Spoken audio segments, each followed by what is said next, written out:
Hello and welcome to Gapeys Garden. It's time for a garden update. I haven't done one of these in quite a while, and there's a lot going on in the garden right now. It's been super hot and super dry, so it's getting hard to keep up with all the watering. But everything is doing really well. Haven't really lost anything yet, but our lettuce is all bolting. So there's that. I do want to start some more lettuce, and hopefully we'll get another harvest. But let's take a look and see how everything is doing.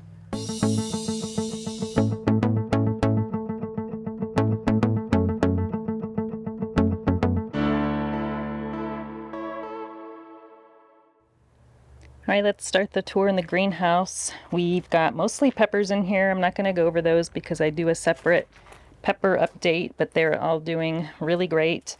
We've also got some basil in here. We've got a few different types. We've got the sweet basil here.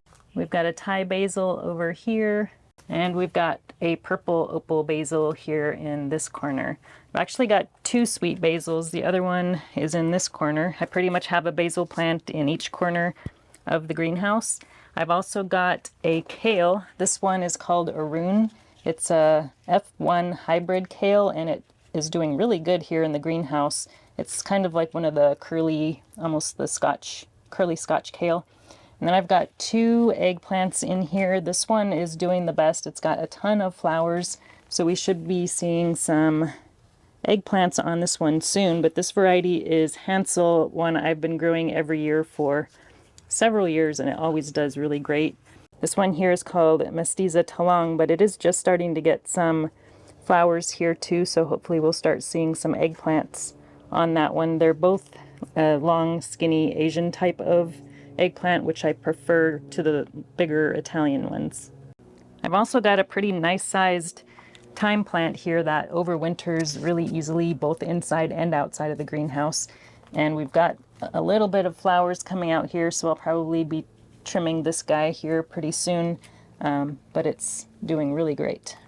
I've also got a couple of figs in the greenhouse. These two varieties are really late to ripen, so I decided to just leave them in the greenhouse in hopes of getting some ripe fruit off of them this year. This one here is the Burgessot Grease, and we've got some pretty good sized main crop figs forming on that one. And then we've got a Black Madeira over here. This one has some pretty good figs on it too, but I will be doing a fig update here hopefully towards the end of this month. Also in the greenhouse we've got two tomatoes. These are a longer season variety. We've got the Orange Crush, and this one here is the Captain Lucky, and I don't think there's any tomatoes set on it, but they are getting a lot of flowers and a lot of leaf growth. They're growing much taller and much better than the ones that we have outside of the greenhouse. So those are looking really good and should be starting to set some tomatoes here pretty soon. Now, under this shade cloth and coffee bags, I've got all of the garlic, which I just harvested yesterday. The hardnecks and softnecks I harvested last week. So these are all going to be in the greenhouse to cure for a couple of weeks before I take them inside and put them into some storage. I'm also going to skip over a lot of the flowers because I did a separate June bloom update on YouTube a couple of weeks ago, and not much else is blooming aside from what I showed in that video. But this one here is the hollyhock, probably my favorite flower this year. We've got also in this bed that is along the chicken run a lot of greens that I started this spring. This here is the endive. It's called Benefine, but it is starting to bolt finally. It lasted a long time before it started bolting, so I've been feeding a lot of the greens to the chickens. We've got some pink dandelion, which I think it's done blooming, so this is just the greens. Dandelion greens are actually really healthy for you, so I'll probably start harvesting some of those greens and putting them in our smoothies. And we've also got some Swiss chard in this bed, and I always have problems with leaf miners. I don't know if you could see the leaves are kind of discolored and weird. That's from the leaf miner, which is a really bad bug that infests beet greens, Swiss chard, and spinach. Not all of the leaves are affected, but a good majority of them. So I've been just feeding these infected leaves to the chickens. Almost all of the greens are bolting right now in the garden. It's been super hot and dry.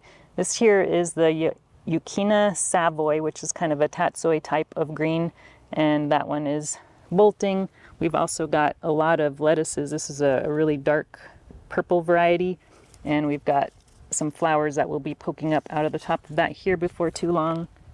Here's another Swiss chard, and the chickens have been kind of munching at the tips of these leaves because it kind of grows up against the chicken run fence here. So this leaf got pretty well eaten, this one too, but we're having a problem with the leaf miners on these leaves too. And here we have some of our micro dwarf tomatoes. This one here is the mini Marzano, which is loaded with lots of fruits. And then we've got the golden hour, also has quite a bit of fruits on it. And the last one we have is Gigi's Glory. There's not really much fruit on it. I don't know if there's any fruit on it actually, but it is just totally loaded with flowers. So I think it's going to end up being pretty productive because it has a ton of flowers. Oh, actually there is some tomatoes hiding there in the middle of the plant, but it's looking really good. Here's the bed with the rest of our tomatoes. I'm really late this year getting some mulch down. I've got some straw in the chicken run that the chickens were eating the seeds out of, and I need to get it spread out here on this bed and a couple of the other beds. But the tomatoes here are doing really, really good. I've been busy plucking off suckers. So if you've grown tomatoes before, you probably know what suckers are. They're these little stems that grow between the main stem of the tomato and a leaf branch, so you just have to pluck those off.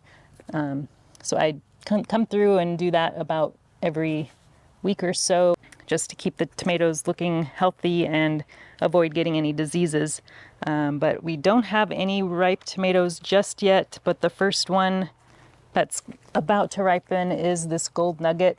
So it is starting to turn orange. It's still kind of firm, so I think we have another couple days before it's ready to harvest. But we've got, I think, 8 cherry tomatoes and 8 larger sized tomatoes in this bed. And we're using the Texas tomato cages, which are a really strong and sturdy tomato cage, and it's at 2 layers right now, but you can buy extensions to make it go as pretty much high as you want. But they fold up and store easily, and they're my favorite for growing tomatoes in.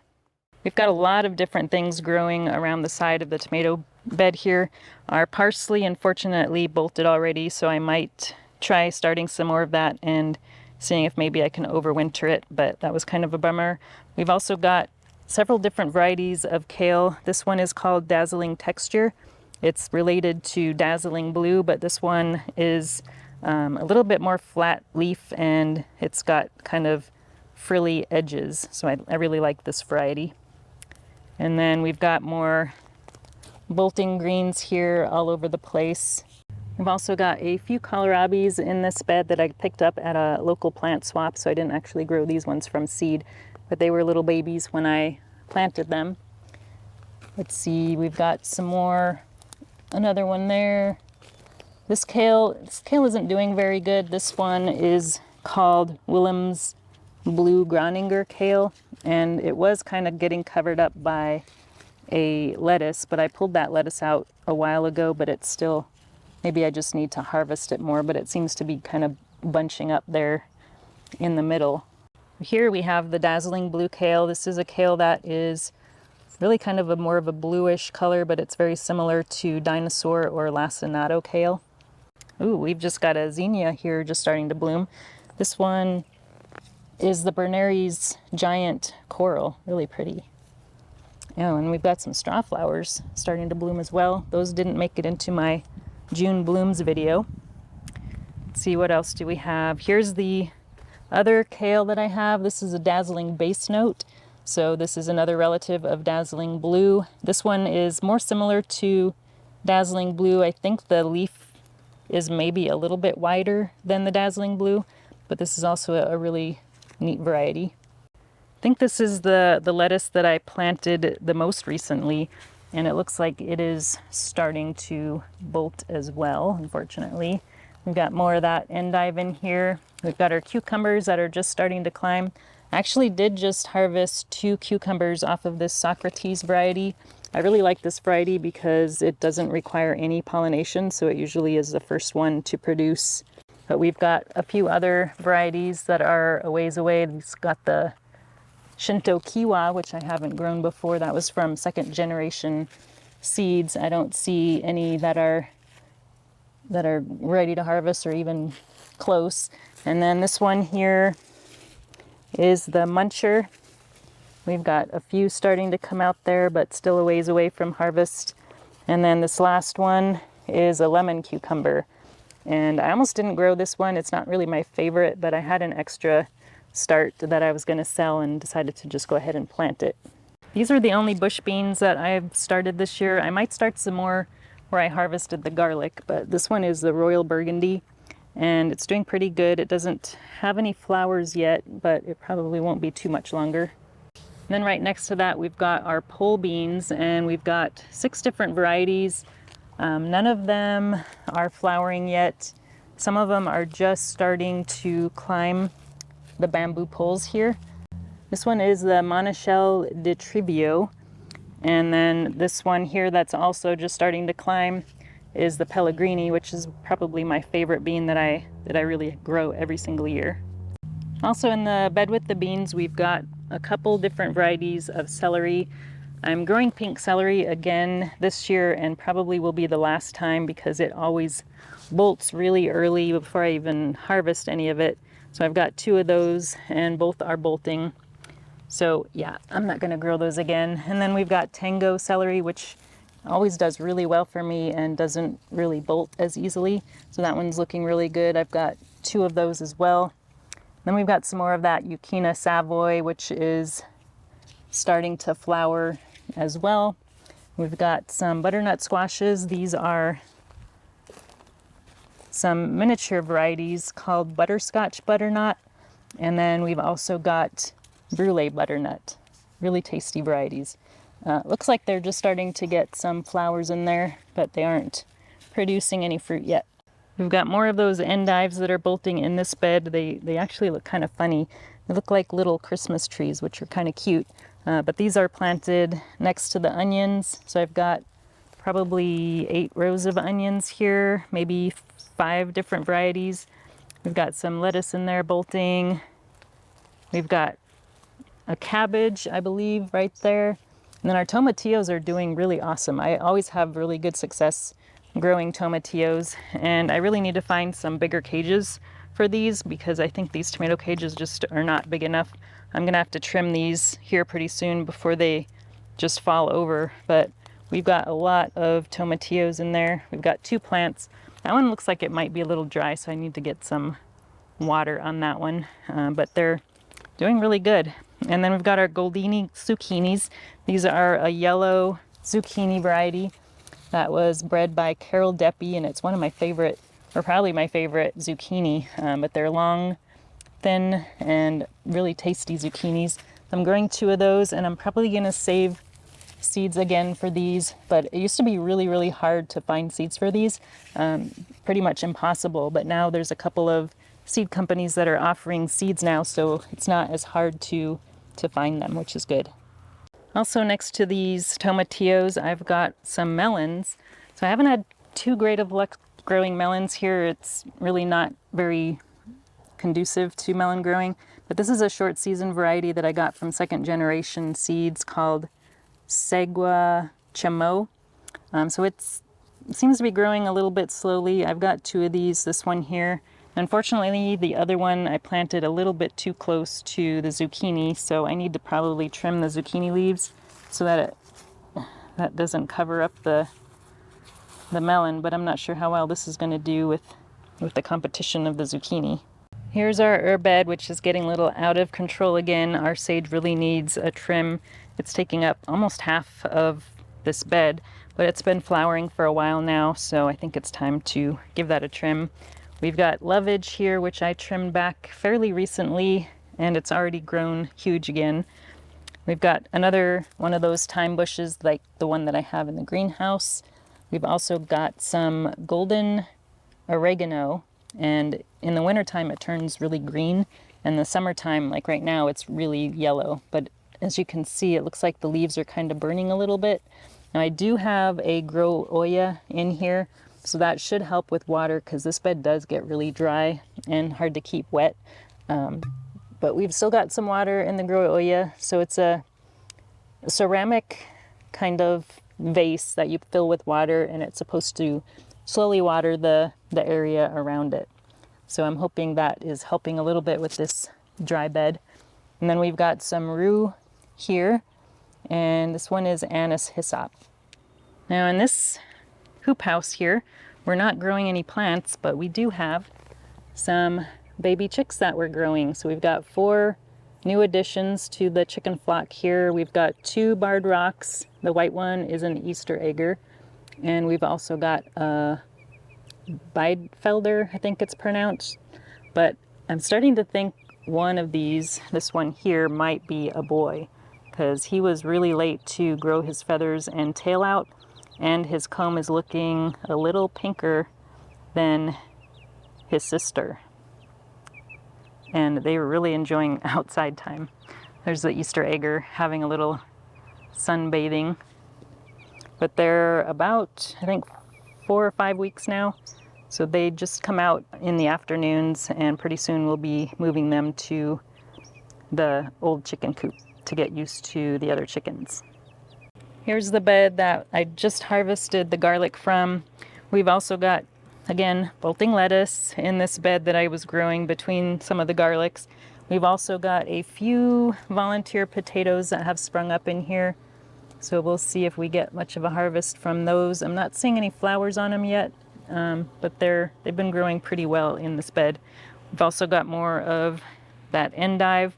I pretty much planted that stuff in almost every bed. We've got a couple of cabbages here that look to be doing pretty good, and more Swiss chard that is getting eaten by the leaf miners. One back there that's actually bolting right now. We've also got some nasturtium in this bed. Some are volunteers and some I actually planted. These ones that I grew from seed are my favorite varieties. This one is called Orchid Cream, and then this one here is called Orchid Flame. And these are all volunteers that are growing along here. Oh yeah, we've also got some beans here. This is a lavender bean. It's supposed to be a semi-climbing one, so I'm trying to train it to climb this trellis here, but it's not supposed to get as tall as regular pole beans. And then we've also got a couple of cucumbers that I've got growing in the middle of this trellis as well that are doing all right. They are just starting to produce some flowers. This last bed is our only in-ground bed that we have, and we've got mostly potatoes in it this year. I normally plant half with potatoes and half with corn, but I decided to just skip the corn this year and focus on potatoes. I believe, well, pretty much all the potatoes that I planted this year are from potato seeds, the actual seeds from berries. And there are quite a few volunteers in here as well that came up from last year. So it's getting a little difficult to tell which are volunteers and which are the ones that I grew from seed. But everything else in this bed, for the most part, is volunteers. So we've got some red amaranth here. That's a volunteer. I did plant some flowers in here. The sunflowers, which I don't think were blooming in my June bloom video. So this one here. And then we've got our dahlias. So this overwintered. This is overwintered, I think 3 years now without digging it up. And we've got some straw flowers. And these straw flowers are all volunteers as well. And then I believe this is catmint. So that keeps coming back every year. Oh, and here is our amaranth. This is a coral fountain, I think it's called, but the flower string is getting really long, and it's actually touching the ground now. But we've also got some squashes in here. We've got delicatas, so I think that's what that is there. And I think that's about all we have for the garden this year. I hope you enjoyed the update. Thanks for watching, and we will talk to you again soon. If you enjoyed this video, please like and subscribe. You can also find me on Instagram, Twitter, and Facebook.